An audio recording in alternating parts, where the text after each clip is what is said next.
O Ministério da VAR nasce diante de um cenário apóstata e que caminha a passos largos para o colapso.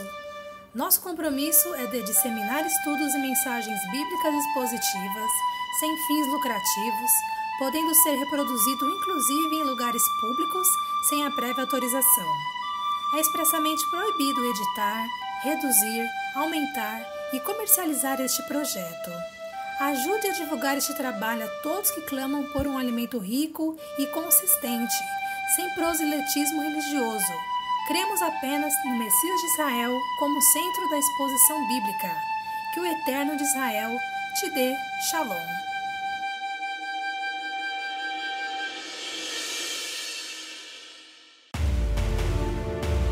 O Ministério da VAR apresenta o livro de Naum.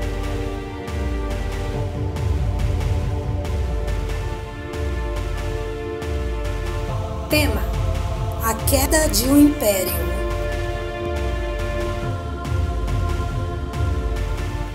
Capítulo 1.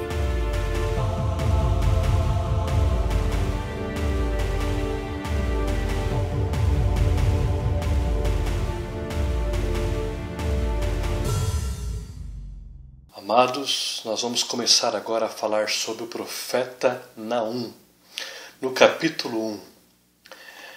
Vocês observaram na introdução que eu fiz todo o cenário político, todo o cenário espiritual de Judá, de Israel, e a implacável crueldade que os assírios tratavam as nações, inclusive os israelitas e os judeus.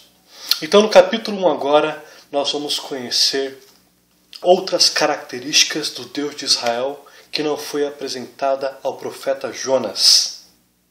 Então, capítulo 1, versículo 1 diz o seguinte: Sentença contra Nínive, livro da visão de Naum, o Eucosita. Sentença no hebraico é massal, significa peso, fardo. Então o versículo 1 mostra que o profeta Naum tinha um grande peso, um grande fardo sobre suas costas para profetizar contra os ninivitas. Esse fardo, esse peso, provavelmente vinha de um acúmulo de pecados que os assírios praticavam. Enquanto ele não profetizasse contra os assírios, contra as práticas cruéis, contra a idolatria, este fardo ficava sobre suas costas. Então, o profeta Naum está com um fardo muito pesado em suas costas, e é necessário que esse fardo seja aliviado, profetizando contra os assírios. No versículo 1 fala, livro da visão. Visão no hebraico é Calzone. O que significa isso? Que é uma visão que foi dada a Naum pelo Deus de Israel, que pode ter sido em um êxtase, que Deus revelou as profecias a Naum, ou pode ter sido através de sonhos, ou através de visões durante uma noite. Então mostra que a visão foi um meio de profetismo que Deus concedeu ao profeta Naum para que fosse revelado as profecias ao profeta Naum, para que fosse até Judá e profetizar contra os assírios e trazer conforto, consolação e esperanças aos judeus de Judá, de Jerusalém. Versículo 2. O Senhor é Deus zeloso e vingador. O Senhor é vingador e cheio de ira. O Senhor toma vingança contra os seus adversários e reserva indignação para os seus inimigos. O Senhor aqui no versículo 2, o primeiro Senhor, vem da palavra hebraica El. E é Deus zeloso. Zeloso no hebraico é Keno. O que significa zeloso? Significa que Deus é um Deus ciumento. Ele quer que o culto seja prestado somente a Ele e a mais ninguém. Ele tem ciúmes das pessoas que adoram outros deuses, porque Ele quer um culto somente a si. Mas quem é esse Deus que quer o culto só para si? É o Deus criador dos céus e da terra. É o Deus que criou o universo. É Deus que criou os anjos, que criou os céus. É o Deus que se identifica como o Deus de Israel, o Deus dos judeus e o Deus de todos aqueles que o busca para adorar. De Israel para o mundo. Deus é o Deus daqueles que o buscam. Deus é o Deus daqueles que buscam Ele em espírito e em verdade. Não apenas uma parte da adoração, mas que faça parte de toda adoração. Vamos entender que tipo de Deus zeloso é esse. Vamos abrir em Salmos 115. Não a nós, Senhor, não a nós, mas o teu nome dá glória por amor da tua misericórdia e da tua fidelidade. Porque diriam as nações, onde está o Deus deles? Os judeus diriam, no céu está o nosso Deus e tudo faz com que lhe agrada. Prata e ouro são os ídolos deles, do que das nações. Obra das mãos de homens. Tem boca e não falam, tem olhos e não veem. Tem ouvidos e não ouvem, tem nariz e não cheiram. Suas mãos não apalpam, seus pés não andam, som nenhum lhes sai da garganta. Torne semelhante a eles os que os fazem, e quanto neles confiam. Israel confia no Senhor, este é o seu amparo e o seu escudo. Versículo 11, confiam no Senhor os que temem o Senhor, Ele é o seu amparo e o seu escudo. Também nós vemos isso na Bíblia Católica. Na Bíblia Católica está no Salmo 113. Algumas versões da Bíblia Católica também está no Salmo 115. É a mesma descrição. Também nós vemos esse mesmo Salmo na Bíblia judaica, usado pelos judeus na sinagoga, que é no Terrelim 115, que é Salmo 115. Nós vamos agora para os mandamentos que Deus colocou para Moisés. Muitos acham que Deus somente deu 10 mandamentos a Israel. É um erro completo, porque Deus concedeu através de Moisés 613 leis. 613 leis que incluem questões penais, sociais, religiosas, civis. Então Deus deu a Israel 613 leis. Nós vamos agora falar apenas de algumas leis que Deus deu a Moisés. Então, Êxodo 20, versículo 3. Não terá outros deuses diante de mim. Versículo 4. Não farás para ti imagem de escultura, nem semelhança alguma do que há nos céus ou há na terra, nem nas águas debaixo da terra. Não adorarás, nem lhes dará culto, porque eu sou o Senhor teu Deus. Deus zeloso, repetiu que o profeta Naum está falando, que é um Deus ciumento, que visita a iniquidade dos pais nos filhos até a 3ª e 4ª geração daqueles que aborrecem. Então aqui nós podemos compreender de forma clara o que Deus quer dizer, que Ele é um Deus ciumento, Deus zeloso. Então por isso que no versículo 2 Deus fala, o Senhor, El, é Deus zeloso, que é Canon, significa somente a mim adorarás, não há mais ninguém nos céus, na terra ou no mar que deve ser adorado. Eu sou o Criador dos céus e da terra. Eu dei o fôlego da vida. A mim deve adorarás. Então, o Senhor é vingador e cheio de ira. O Senhor é vingador e cheio de ira, e o Senhor toma vingança. A palavra hebraica para Senhor aqui é Yahweh. Significa Javé. É o Deus que busca o homem, é o Deus que julga o homem e Deus que provê meios para restaurar o homem dos seus pecados através do Cordeiro de Deus, o Mashiach, Jesus. Ele, no começo do versículo 2, que é o Senhor, significa que Deus no hebraico está acima de todos os deuses. Numa hierarquia de todos os deuses criado por homens, demônios, anjos, o Deus de Israel está acima de todos. Então, Ele significa Deus acima dos deuses. Yahweh, que é o que é usado depois, posterior, aqui, o Senhor é vingador, o Senhor toma vingança, significa que Ele é o Deus pré-existente, não foi criado por nenhum outro. Ele sempre existiu. Humanamente não podemos compreender, porque nós somos limitados, nós temos começo e temos o fim, num sentido material. Deus sempre existiu, Deus pré-existente, e Ele usa todo o poder para chamar o homem, através do amor, para se libertar dos pecados. E aquele que não se liberta do pecado, Deus julga este homem. Então, o que seria também vingador no versículo 2? No hebraico é nauken. O que significa isso? Que ele zela pelos seus filhos.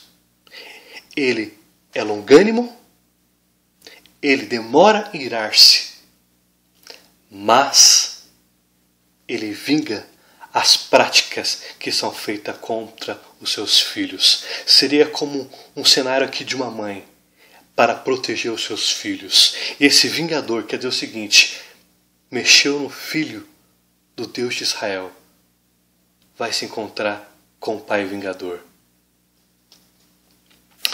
Então note, no versículo 2, o Senhor toma vingança contra os seus adversários.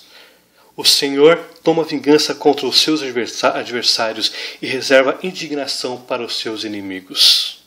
Então no versículo 2, Deus é um Deus ciumento e um Deus que zela pelos seus filhos. Versículo 3, o Senhor é tardio em irar-se, mas grande em poder, jamais inocente ou culpado. O Senhor tem o seu caminho na tormenta e na tempestade, e nas nuvens são o pó dos seus pés. Está se usando a palavra Yahweh, um Deus pré-existente que usa o seu poder para buscar o homem, julgar o homem e restaurar o homem dos seus pecados. E aqui mostra que ele demora em irar-se, demora muito mais do que o contexto humano. Mesmo Deus vendo práticas cruéis, práticas demoníacas, práticas idólatras, Deus demora em irar-se, mas quando ele ira, ele não isenta o culpado. Muitas pessoas acham que por Deus falar desta forma, ele é um Deus não justo. Mas se você observar na introdução que eu fiz, vocês vão entender o porquê que Deus está dizendo isso contra os assírios. Então no versículo 3, Deus é longânimo, demora para irar-se. Mas quando ele ira, ele não inocenta o culpado, ele condena o culpado. Então no versículo 3 também, ele está usando a natureza como uma forma de julgar, uma forma de castigar, uma forma de disciplinar as nações, e neste caso a Assíria. Versículo 4, ele mostra a onisciência, o poder e a glória que pertence a ele, usando a natureza. Ele destaca aqui no versículo 4, ele repreende o mar, ou seja, ele faz ondas fortes, ele faz o mar se movimentar de forma tempestuosa, e o faz também secar. Ele seca os rios, assim como ele tira a riqueza de Bazã, como nós vimos em Amós 4, era um lugar onde havia touros fortes, um grande pasto, próspero pasto. Ele está dizendo que ele tem o poder para secar os pastos, ele tem poder para acabar com a pecuária, com o sistema agrícola, assim como o Carmelo também é citado em Amós, como nós poderemos ver. Vinhas, um grande sistema próspero de agricultura. Ele está dizendo que ele tem o poder para secar o Monte Carmelo, assim como a flor do Líbano que se murcha, tudo pelo teu poder. Ele usa a natureza como a ferramenta judicial, assim como um juiz usa cadeias, multas, sistemas para julgar um réu. Assim Deus usa a natureza como uma ferramenta judicial para castigar, para punir. E também assim o juiz, quando o réu não é réu, ele é inocente, ele usa a natureza para trazer bonança, prosperidade e paz. Versículo 5. Os montes tremem perante ele, e os outeiros se derretem, e a terra se levanta diante dele. Sim, o mundo e de todos os que nele habitam. Então aqui no versículo 5, Deus falando da natureza novamente, Ele está dizendo que as montanhas, os montes elevados, tremem diante da presença dEle, do poder dEle, porque Ele tem o controle sobre os montes, assim como os outeiros que são montes não tão elevados, se derretem com a tua presença, com o teu poder e com a tua glória. E a terra diante dele, sim, o mundo e todos que nele habitam. O mundo se estremece, o céu se estremece, os planetas se estremecem, as estrelas se estremecem, os anjos se estremecem e os homens se estremecem. E a Bíblia diz que todo joelho se colocará diante dele. Aqui mostra o poder que Deus tem sobre a face da terra. E ainda há homens que tentam julgar os pensamentos e a justiça de Deus.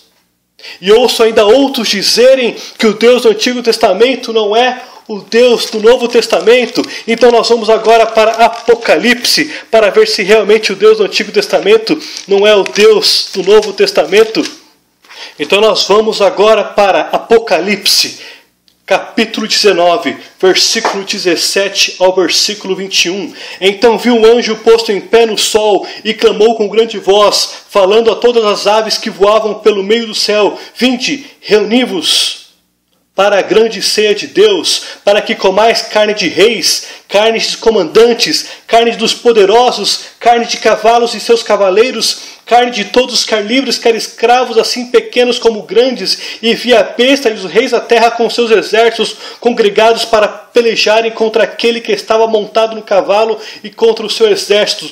Mas a besta foi aprisionada e com ela o falso profeta, com os sinais feitos diante dela, seduziu aqueles que receberam a marca da besta, eram adoradores da sua imagem. Os dois foram lançados vivos dentro do lago de fogo que arde como enxofre. Os restantes foram mortos com a espada que saía da boca daquele que estava montado no cavalo, e todas as aves se fartaram das suas carnes. Aqui mostra em Apocalipse a indignação que Deus estava contra os reinos, contra os governantes, contra o povo que decidiu não adorá-lo e seguir os seus deuses.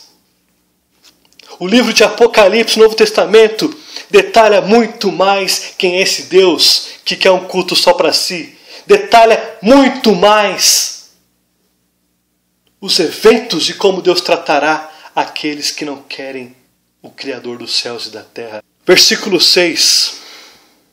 Quem pode suportar a indignação? E quem subsistirá do furor da sua ira? A sua cólera se derrama como fogo, e as suas rochas são por eles demolidas. E as rochas são por ele demolidas. Aqui demonstra que ninguém é capaz de escapar da sua ira. Ele demorou de irar-se, mas agora virou antônimo.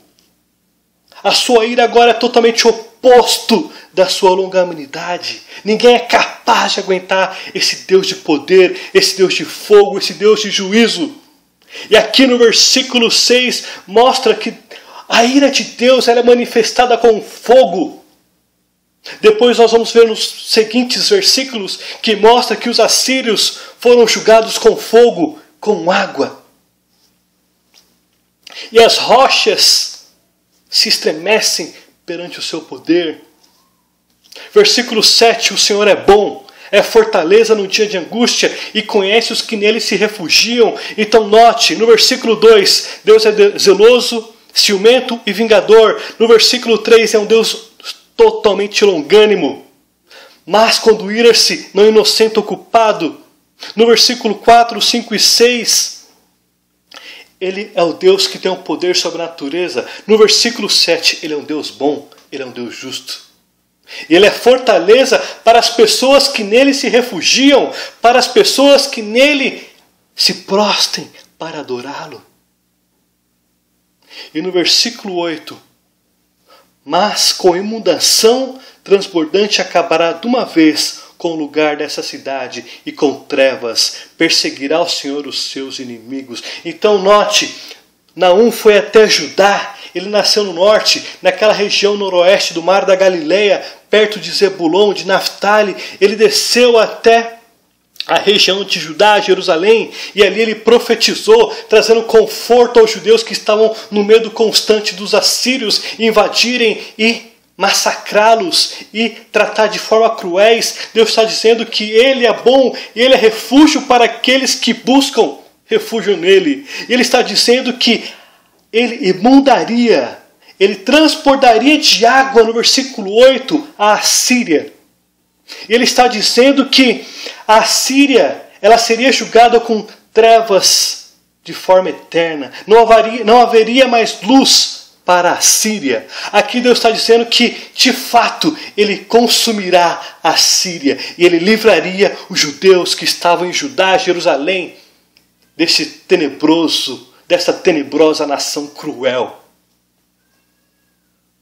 Versículo 9. Que pensais vós contra o Senhor? Ele mesmo vos consumirá de todo. Não se levantará por duas vezes na angústia. Pensais, no hebraico, é Kal-Shab. Que significa isso? Que é vocês que maquinam de forma maliciosa contra Deus. Vocês que acham que Deus, eu, Senhor, Deus dos céus e da terra, Criador, vocês que maquinam achando que os seus deuses estão acima de mim, vós que maquinam malícias contra mim, vós que julgam achar que estão mais poderosos, que julgam que os seus deuses são mais poderosos do que a mim, vós estão enganados. Ele mesmo vos consumirá de todo. Está dizendo que aqui os assírios seriam eliminados da face da terra. Não haveria geração nenhuma mais sobre ele. Os filhos, os pais, os avós, os netos, os avós seriam todos destruídos por causa da maldade, por causa da maldade deste povo. Ele não se levantaria mais uma vez para julgar. Não. Versículo 10. Porque ainda que eles se entrelaçam como os espinhos e se saturam de vinho como bêbados, serão inteiramente consumidos como palha seca.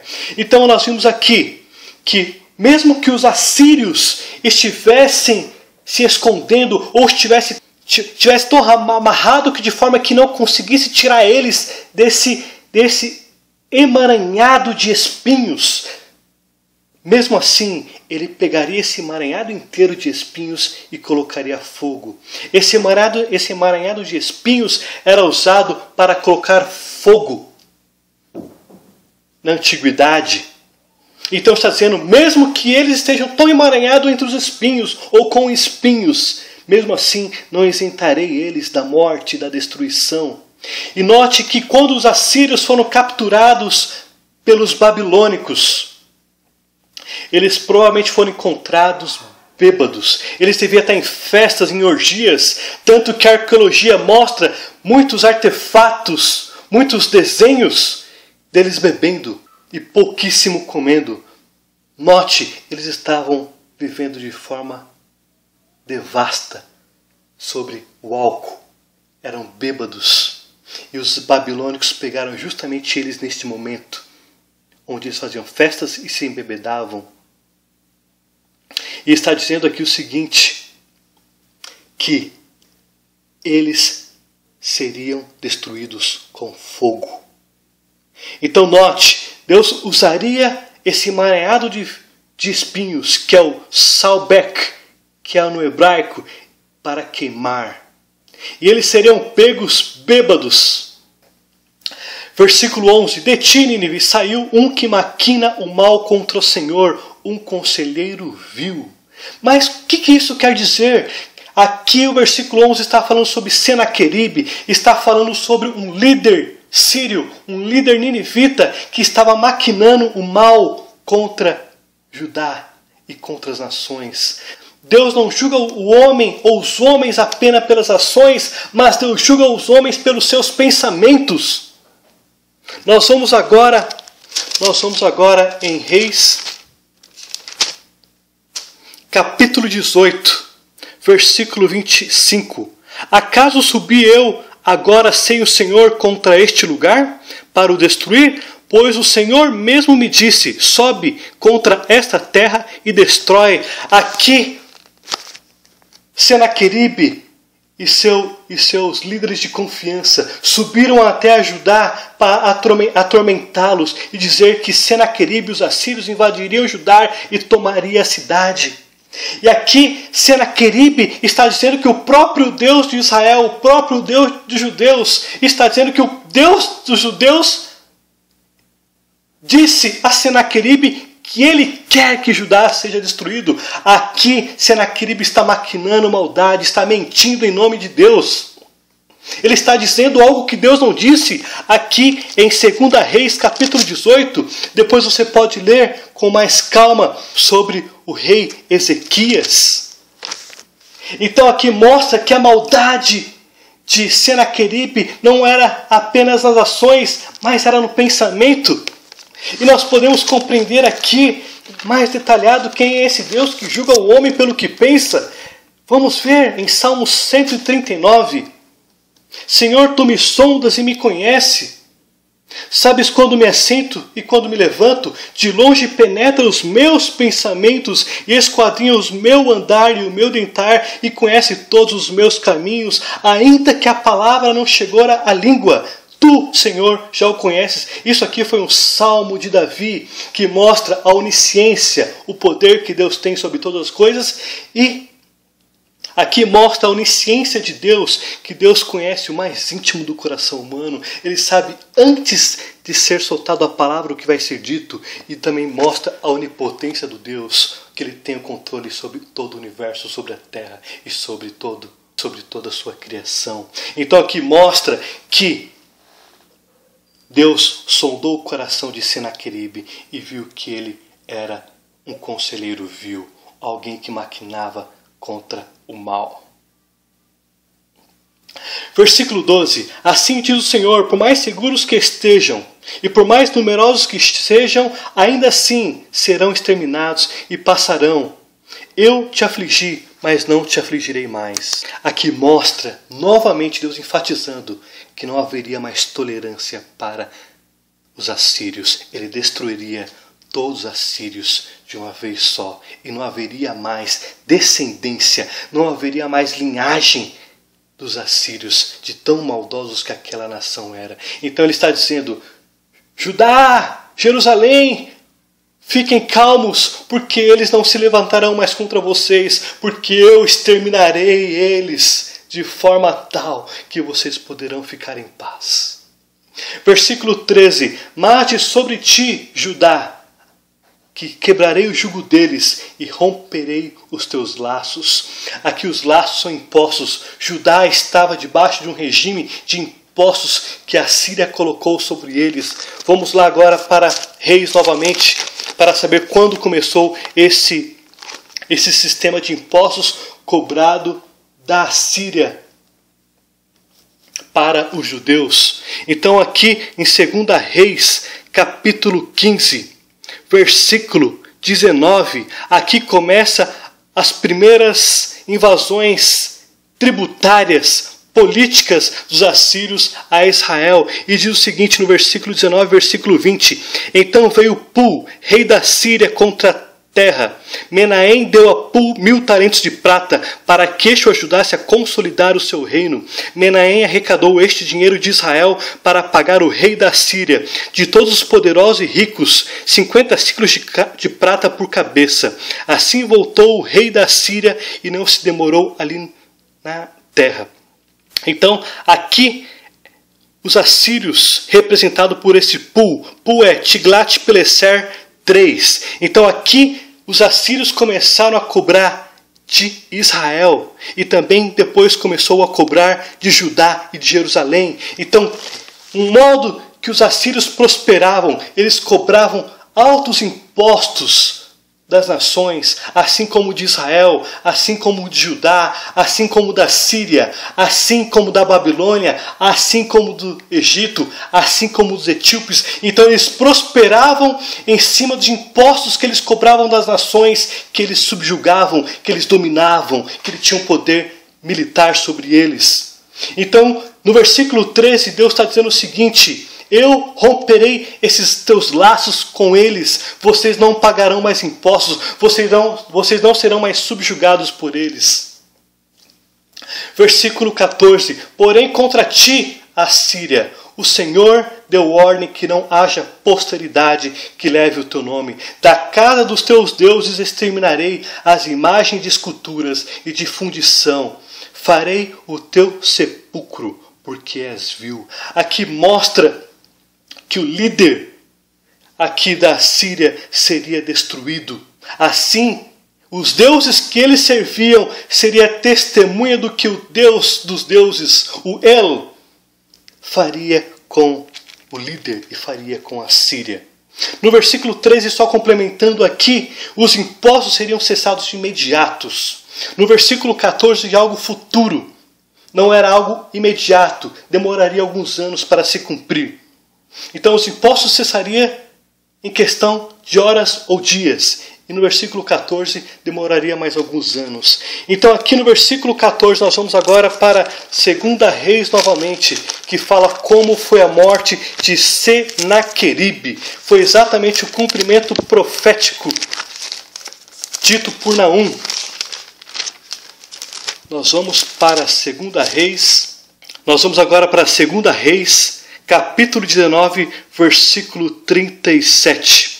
Sucedeu que, estando ele a adorar na casa de Nisroque, seu Deus, Adrameleque e Sarezer, seus filhos, o feriram a espada e fugiram para a terra de Ararat, e Esar-Hadom, seu filho, reinou em seu lugar. Então note, a profecia que Deus fez aqui contra Senaqueribe cumpriu-se em 2 Reis 19:37, onde Senaqueribe, quando estava adorando seus deuses, os próprios filhos dele o matou à espada e depois fugiram e um deles reinou no lugar dele. Então note, aqui Naum está dizendo que o rei Senaqueribe seria destruído e está dizendo que não haveria mais linhagem real para reinar na Síria, assim como também não haveria mais linhagem do povo assírio sobre o mundo, de tal forma